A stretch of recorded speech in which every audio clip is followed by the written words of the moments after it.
the topic is going to be, did Muslims play a part in the destruction of Africa? And the reason why we say it played a part is because we do not believe, nor will we suggest an absolute such as that Muslims are totally responsible for the destruction of Africa. But we want to find out today, did they play a part in it? You feel me? If you came out here today thinking that it was going to be some type of fight between Muslims and us, that's not how it's going down. We love Muslims, but we want to redefine our relationship with the Islamic State. We want to redefine how we are viewed by Islamic people as us being African people. So we asked Brother Bakir Rashid, who is a Muslim, to take the opposing view to say that Muslims did not, or it may be an Arab thing. But today, we're going to put it to the fire, we're going to put it to the test, and we're going to see what's really happening today. We have 10 minutes to do an introduction. You got 30 minutes to do a presentation, and then you'll have 20 minutes to rebuttal the other person. And we think that's fair. You feel me? We think it's fair for each person to present their point of view. And I would just like to thank y'all for coming out. I'd like to appreciate y'all. And for future events, we'd like for y'all to bring out some canned foods.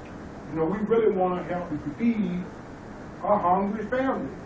We would like for you to come out here. We got some food for you at the end of the WitchCon. And we got a documentary to show you today called Hidden Colors. I don't know how many people here have seen Hidden Colors before, but if you haven't, Pre-Colonial bookstore is sponsoring the showing of the documentary. And Pre-Colonial is ran by Sister Andrita, who was a sponsor of this event. Also, we would like to thank Four Color Girls, Sister Denise, for giving us the opportunity to rent this space and to have an event such as this. And if you're looking for a place to have an event, if you got some ideas, get in contact with Sister Denise and you can rent this from a sister. You feel me? And the food was prepared by Monchelle, who also sells body oils and stuff, and she gonna have some lotions and stuff for sale today, back when y'all go to eat y'all food. Again, we would like to thank you, and I don't know who's going first, but we would like to I would like to give Bashir the floor first to do his introduction. And the topic again is, did Muslims play a part in the destruction of Africa? So I'm going to give the floor to Brother Bakir Rashid. We'd like to thank him for coming out and giving him a round of applause. I don't think it's working.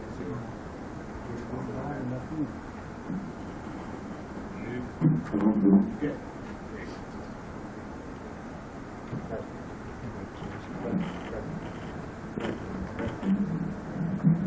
Can you hear me? Yeah.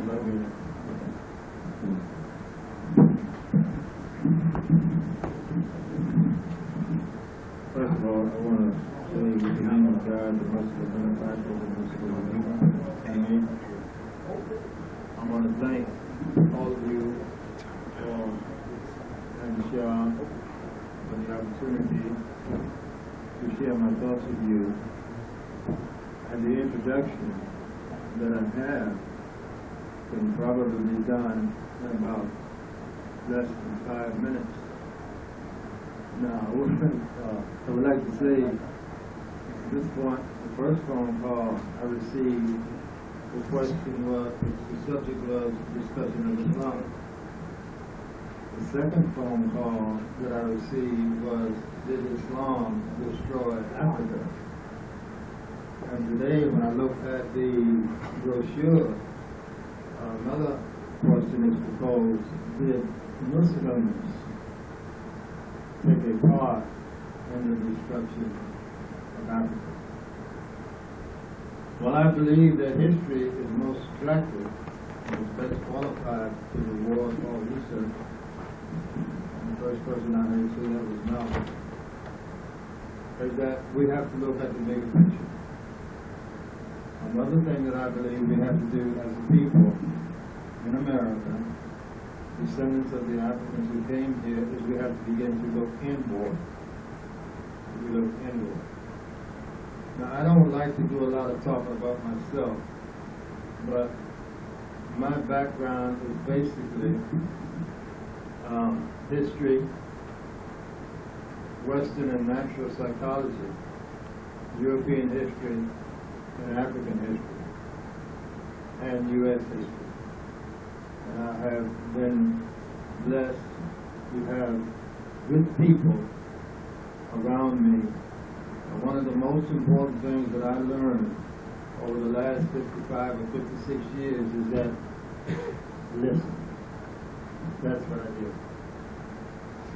Life is about choices.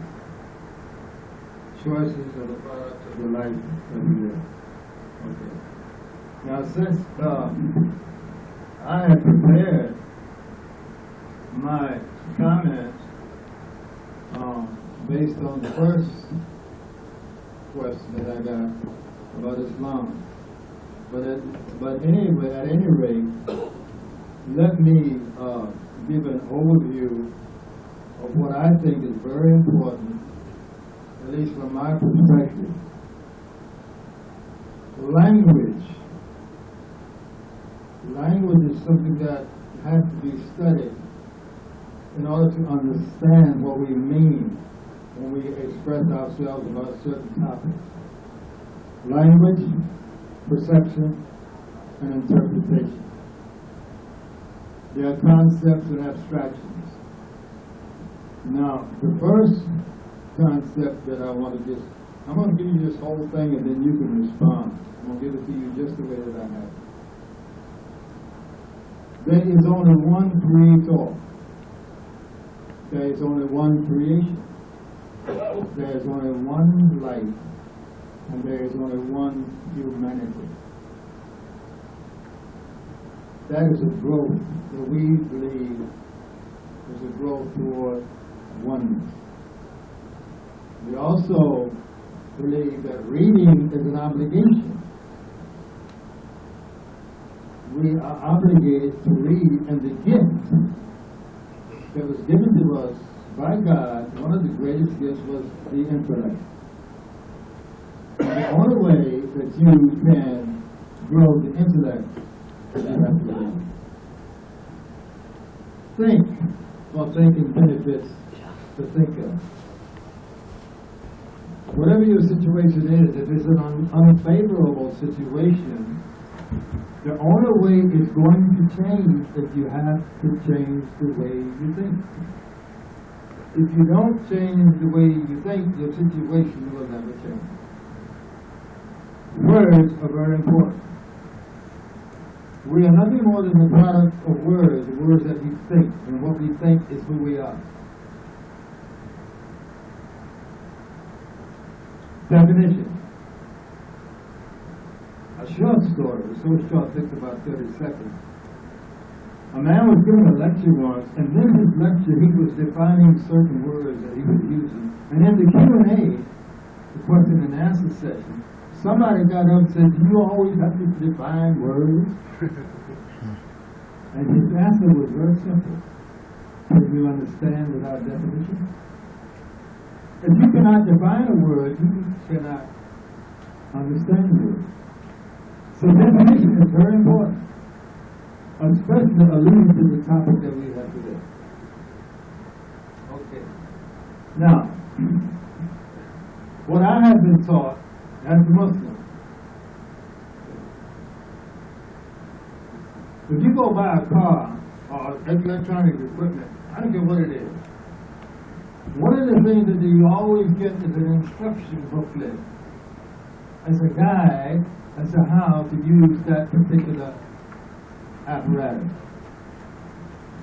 Now, God did not put us on this earth without an instruction book, a guide as to how we should use human life. Okay. Now, I'm going to skip a little bit of this because some of it's going to come out in the question and answer show. We have a saying, mere belief counts for nothing except carried into practice. There's another saying that what you believe to be real is real in its consequences. And that is, if you believe something that's not real, that may be false, the consequences of that belief is real. Choices. We make choices in life, and every choice has a consequence. Nobody is forced to do anything that they don't want to do. God never forces you to do anything that you don't want to do. Why is that? If you decide to leave here and say, from now on, I'm not doing no good, I'm going with the devil, that's my part. God's not going to say, hey, Willie, you can't do that. He's not going to stop you. He's going to let you go. Why? Because he respects your will. He respects the choices that you make. Because he has already warned you of the consequences of our actions. Okay. That's enough on that. So definition is very important. So if you cannot define the thing, you just don't understand what it is. So to answer the first question that I got, did Islam destroy Africa? That was the first question. And that was the basis of my topic of what I said. And the answer is no. The answer is no. Which would end the subject right there. But then what is Islam? Islam is not something that you can see. You can't see any religion. It's abstract. The only way that you can see it is manifested in the action of the person.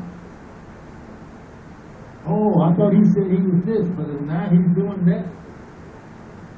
Okay? So, what is Muslim? And who is it? You got all kinds of Muslims. You got Orthodox Muslims, unorthodox Muslims. You got crazy Muslims. You got insane Muslims. You got all kinds of Muslims. But all of these different kinds of Muslims, you got people who represent Islam and they're not Muslim. Then what is Muslim? Muslim is a believer in the one God who created everything and follows and obeys the laws that has been handed down by that God. Do right. Do good deeds. You see. That's Muslim. So now, you know, when you look at it, this is the same in all religions, whether you're Christian, Muslim, Jew, or whatever. Okay. Another point I'd like to make. What is this? 10 minutes. 10 minutes. That 10 minutes up already? The 10 minutes. Brother Rashi, you want to know if the 10 minutes up already? Yeah. 3 hours, you know. Let me say this before I go. Yes, sir. You know, we'll party all night. But we just limit the time so strict that things is more important than life. Now, I think at 3 hours, I would get at least. Now, you get some more time. We're just doing it. There's a 10-minute introduction. Okay. 30-minute presentation. Okay, well, my whole talk is like introduction. But I'm going to give you this just the way that I have it, which takes me about maybe 3 minutes, 4 minutes to read, okay? Now, this comes not from me. These are not my words. These are not my words. Invite all to the way of your Lord with wisdom and beautiful teaching, and argue with him in ways that are best and most gracious. For your Lord knows best who has strayed from his path and who received guidance. So, the question, did Islam or did Muslims destroy therefore destruction of Africa? It depends on who you ask or who is call themselves Muslims. Because a person who says they believe in something and then act and live contrary to that belief And the only way that you're going to know he's not believing what he said he believes. Okay. We got it. Thank y'all. Appreciate that. We're going to let Brother Jink come up and give his 10-minute introduction. Also, Brother Kendrick from the last debate just walked in the door, and we might have a second debate after this. But Brother Kamal is ready to introduce his 10-minute introduction. And we're going to try to stay to the time limit because we got to get out of here in case somebody else got to come in here. Because there's other people that rent it. That's the problem. Why we got to stay strict to the time guideline. And if you got to use the bathroom, it's on the 6th floor. Please turn, cell phones off so it won't ring or whatever, not unless you film or whatever. But Brother Kamal, go ahead and present your argument. I didn't know this was a debate. I wasn't told that. I was told this was going to be a discussion. Okay? I just want to put that out there. Okay. All right. Thank you, man. All right, I'm Brother Kamal. Well, I wasn't informed about the debate. I was asked to do the debate myself. I just was called. That's why you probably haven't seen my name on the flyer. So I just called to fill in. But I'm gonna tell y'all a little bit about myself. I'm a black nationalist. What's the next one? So we won't, time is of the essence, so I won't try to take up too much time. I want to just show the people exactly who I am. My political, economic, religious, and social philosophy revolves around African-centered concepts. I believe in African nationalism, Pan-Africanism, African spirituality, African socialism, African consciousness, African redemption, and African ancestor veneration. Everything else to me is unimportant. Because I'm about African liberation. You know what I mean? Some of my great-grandmaster teachers, some of the people that influenced me the most, Dr. Yosef Ben Yakanan, Dr. John Henry Clark, Asa Hilliard, Jacob Carruthers, and of course the prophet, Marcus, Messiah, God. The topic today is the Muslims play a part in the destruction of Africa, because we know that Africa has been colonized and trampled over from all sorts of invaders, from Asian invaders, from European invaders. But I want to stick to the topic and show the Muslim involvement in the destruction of our motherland. All right, go to the next topic. I represent this flag right here, this red, black, and green flag. A lot of people probably don't know what it is, but we take a pledge, and this is black nationhood. We for black unity and building black people, and we're trying to build a black nation, African nationalism. And this is the pledge I took, just to let y'all know exactly where I stand in my position as far as my philosophy of life. I commit my body, mind, and spirit to the protection, defense, and security of the red, black, and green. I dedicate my life to the redemption of Mother Africa and the liberation of her scattered black children. I accept for myself and my descendants the teachings of universal African nationalism, and I promise that our children will be instilled with the purpose and knowledge of themselves as African people in order that the cause of our struggle will neither falter nor fail until all black people are free and united through one God, one aim, and one destiny. Black power. All right, that's my introduction. Black power. Is 10 minutes up? We got a couple more minutes. But he ran into the time, so we want to try to keep the time. Okay, so the next part is the presentation part. This is a discussion. You call it a debate, whatever you want it. But it is a discussion that needs to take place. So what we would like for both of you to do is to give a presentation proving your point. We don't want conjecture. We don't want made up stuff. We want actual facts. Because we family, whether we Muslims, whether we Israelites, whether we 5%ers, I don't care what we call ourselves, we got the same DNA. And if we're going to discuss something, we're going to hash it out in the room as family. And we're going to leave out here as what? Family. As family. We got that clear? That's right. If you came here for a fight, a blood battle, it's not going to happen. You understand that? But we will knock falsehood brains off until they fall off. So we're going to let intellectual, you feel me? So we're going to let Brother Rashid 30 minutes to present that Muslims did not play a part in the destruction of Africa. That Muslims did not involve themselves in the slave trade that destroyed Africa. Go, brother. Thank you. As I said earlier, you have all kinds of Muslims. Who and what is a Muslim? Okay? Now, in order to understand that everything in creation has a nature, it's created with a nature. And all human beings are created with the same nature, the same mental faculties, the ability to, with a rational mind, to think, with the power of reasoning, which produces the evidence, following the logic, drawing the conclusion. So you have to use your own mental faculties to reason things out as to whether or not this is correct or not. Now, I can't actually make a declarative statement that yes, Muslims played a great part in the destruction of Africa. I don't know. But what I have read. Now let me give you an example of how we misperceive and how we fall into what I consider some language traps that they have.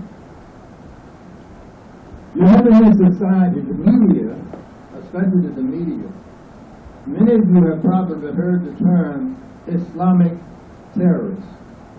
You might have heard the term radical Islam. You might have heard the term jihadists.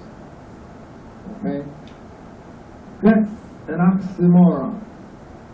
You can't combine these, what it means is you combine two contradicting statements together. So if you understand what is Islam and what is Muslims, you may draw the conclusion that a believing Muslim would not take part in that. So we are told, and it is defined by the media and those who are opposed to it, and we buy into this thing about radical Islam and Islamic terror. There's no such thing, even in Christianity. So what happened is, they have a tendency to define the religion by the action of the person who said they believe in the religion, and they're living contrary to the religion that they say they believe in. And this is how it's manifested. The only way that you can't walk out there on the street and, oh, he's a Christian, he's a Jew, he's a Muslim. You don't know by looking at the person. Maybe they have on some kind of garb or clothing that will give you an idea of what he is. But basically, you can't do that. You see. So, Islam is not a man-made religion. Every other religion, human belief systems are man-made and are in disagreement and conflict. And I'm not putting this down. This comes from a scholar who has written this out. I'm not reading it, I'm just paraphrasing what he wrote. Islam is universal. Every human being on the planet Earth can take Islam into their life without changing their customs, their tradition, I don't care who they are, unless it conflicts with their belief. You see, that is all. No man or no human being can lay claim to that religion. And what does it mean? It means submission to the will of God. It means to obey God. It means to be good by your neighbor, your family, do good deeds, work righteousness. It is inherent in your nature to do that, and you already know that. Children know that. Then what is it that makes us do the things that we do? You have the capacity to do good, you have the capacity to do wrong. And whenever you get ready to do a wrongful act, your conscience tells you it ain't right. But what happens is, the act that we're about to perform, we justify by finding somebody to blame for our situation and our circumstance. So that justifies it. So what you don't realize is, they work through your subconscious mind. And they are able to put things in your subconscious mind that you're unaware of, that you respond to without even realizing what you're doing. And they don't add into our weaknesses. So whatever your passion is, that's your God. Whatever your habits are, that's your God. Whatever controls you, that's your God. So what governs your mind? What governs your thinking? Because of the lack of knowledge, of understanding of the human being in his growth and in his development and in his creation, we got all of this confusion all over the world. Africa was not the only place that was exploited. I remember back in the day, Southern Rhodesia and South Africa, Ian Smith and Balka and all of those people. I've looked at that. But I want to say this, and this is very important. Nothing happens in creation without the will or the permission of Almighty God. Now let me explain what I mean by will and permission. He permits things to happen that's not necessarily His will. And He wills things to happen that's in His plan. So whatever you do, He permits you to do it whether it's good or not. He don't want you to do it, but He permits you to do it maybe to teach you a lesson. He permits that. Another thing is, when you understand that, and when you're looking at CNN and MSNBC and all the media, and you begin to take sides, this is how they do it. They get these experts and they control you, and you start taking sides from an emotional standpoint. But if you understand that God permits all of these things to happen, it dispels any negative attitude that you may have toward the person that you disagree with. It's a matter of understanding what does it mean to be human? What is human? That you cannot define what is a human being and the nature of human being and the relationship of a human being's relationship to God and relationship to the creation. When you understand that, then the question comes and arises, why are you here? You had nothing to do with being on this planet. You didn't choose your parents, the place you were born, the day you were born. You don't know the day you're going to die. If you become an independent thinker, and everything that you read, but you got to have a criterion or standard by which to measure the rightness or the wrongness of that idea. And the only book that I know that will do that is this book. Now, if you've never read it, you get out with me. I read both books. You see. Here again. It's appealing to your mental faculties, your inequalities, your intellect. And once you begin to see the world in a different light, you see yourself differently. When you understand who you are and the purpose for your existence on this earth. How many people know why we're here? We have nothing to do with it. That's one thing. I'll let you answer that question. Now, another thing that we have misperceived of is that we don't see ourselves as a part of the creation. We came into existence the same way animals come into existence. You have to get your food in the same place that animals get their food. Your relationship to the earth for your biological existence. You got to go get your food from the earth. Your biological laws, you're forced to obey those. You're forced to obey those laws. Because if you don't breathe, if you don't drink water, you don't eat, you're going to die. That's a law. Everything in creation operates on a scientific principle and is governed by a law and is put into that creation and it does exactly what it goes to do without any deviation. None nothing mediates except one thing, the human being. He said, we're the only one. You see. So all I'm saying to you is this.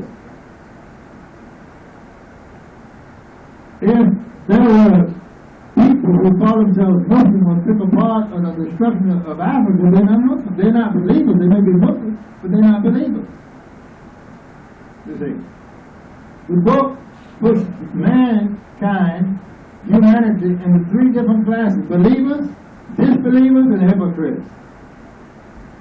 Now, a disbeliever cannot just believe until he hears the truth. You got to hear it first. You see. All right. So, what are we striving for and coming into this new knowledge? Human excellence. The goal for the human being is human excellence. Striving for human excellence. To be the best person that you can be, and pray and ask forgiveness for your wrongdoing. You see. So, Islam is perfect. You see, it's perfect. You see, if you understand the tenets of Islam, just do right. Now, do you have to be Muslim in Islam to do right? No. Same thing applies to Christians. Same thing applies to Jews. Same thing applies to any people. It's to do right. And they know that. However, we have a tendency, as they say in the Christian world, the gainsay. We want to add things in there to fit our situations and our circumstances. Okay. I don't know how much more time I have here. So, definition is the key. Now, I'm not Catholic, but I study Catholic religion. I study all of them. I want to know what they think. You see. One way to prove things, if you don't look at the book, study creation. The Bible and the Quran tell you there are signs in the creation. Study the signs. Solomon said, go to the ant house, look at, consider her ways and become wise. Why would you send you to an ant? So I studied ants. Ants are social creatures. Human beings, we evolved as social creatures. You see. So no matter what your persuasion is, what your belief is, we all have to adhere to the same laws up to a certain point in order to be successful in life. So what the growth that we're talking about? Moral growth, spiritual growth, intellectual growth, academic growth, scientific growth. God created us to grow in the mind. Now, I think my time is almost, that's it. I'm going to say this. I got 18 minutes. 18 minutes? Yeah. Okay. Now, in going over my notes, I say, we're always looking outward, never inward. You ever try self-introspection? Am I satisfied with the way that I'm living? But this is the circumstance that I want to be in. The people who are in the best situation today on this planet Earth are the African Americans in America who call themselves Negroes, colored, Afro-American, African-American, and black. How come they going to come in there? Think about it. I asked one person one day, I said, what is your nationality? No answer. If you think about it, we don't have one. They say America. America is a continent, not a nationality. The word nationality comes from the word nation. So if you have a nationality, you got to point to a nation. So we are a unique people in a very good situation if we come to grips with what we are and what we're about and sit around the table and talk and discuss about how can we improve our lives and the lives of everybody. You see, we tried the civil rights. We tried, the Black Panthers tried it. I know, I was there, I'm in California. I know what happened with Huey Newton, Bobby Seale, and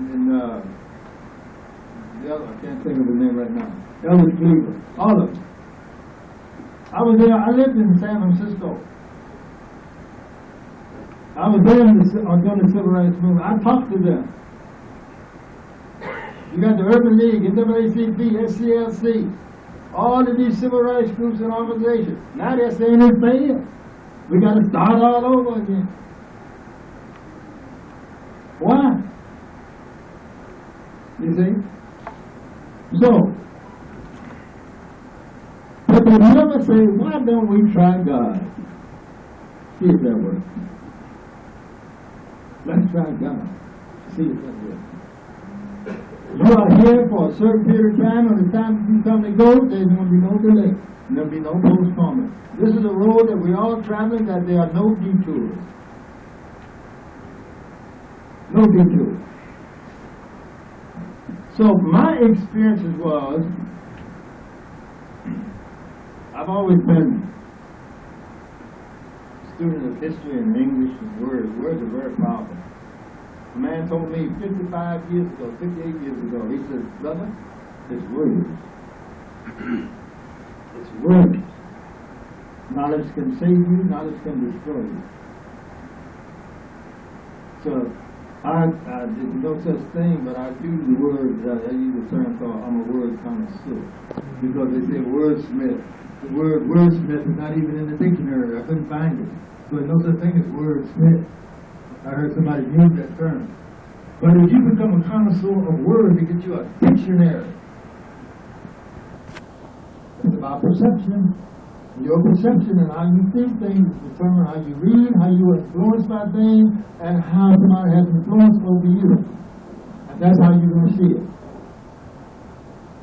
So what I did, I was never really a practicing Christian. My parents were, my family were, but I wasn't. I just didn't do it. I didn't disbelieve in it, I didn't argue with it, I just didn't do it.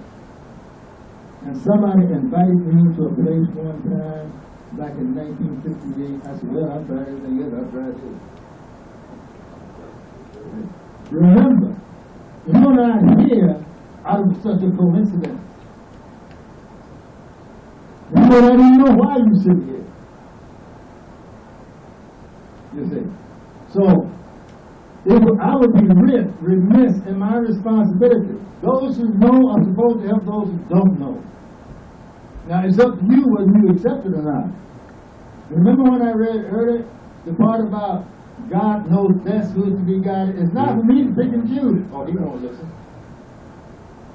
Well, let him go. I want to talk to this one. That's not up to me. It says invite everybody. This is an invitation. Because somebody else is also extending you an invitation. And you're not even aware. Yeah, I know. I visit churches, and I hear them talk about God, they talk about Jesus, but they'll mention the devil, but they never say where he is or what his origin is. But I found out that the devil has no power. Satan has no power. The only power that he has is when you accept the invitation.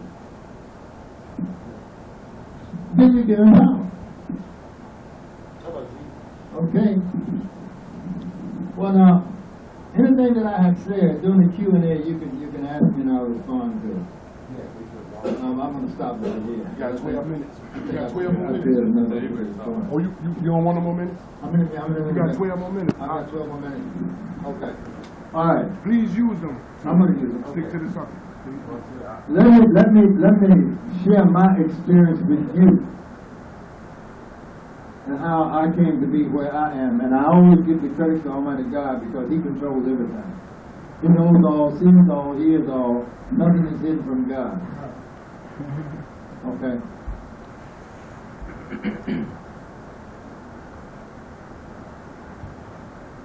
This is a history that we all need to know. study it all. All of the civil rights organizations, their goals, their objectives, all of the militant organizations, but more so than anything else, you need to understand the nation of Islam, how it came into existence, its purpose, and who did it, and why. Because if you don't understand how you got in the situation that you're in, you're never going to get out of it. We cannot denounce certain periods of history and select other periods, because anything that you denounce, you're still influenced by that thing you denounced. Influence. So I got into the Nation of Islam. I listened. And I had good teachers.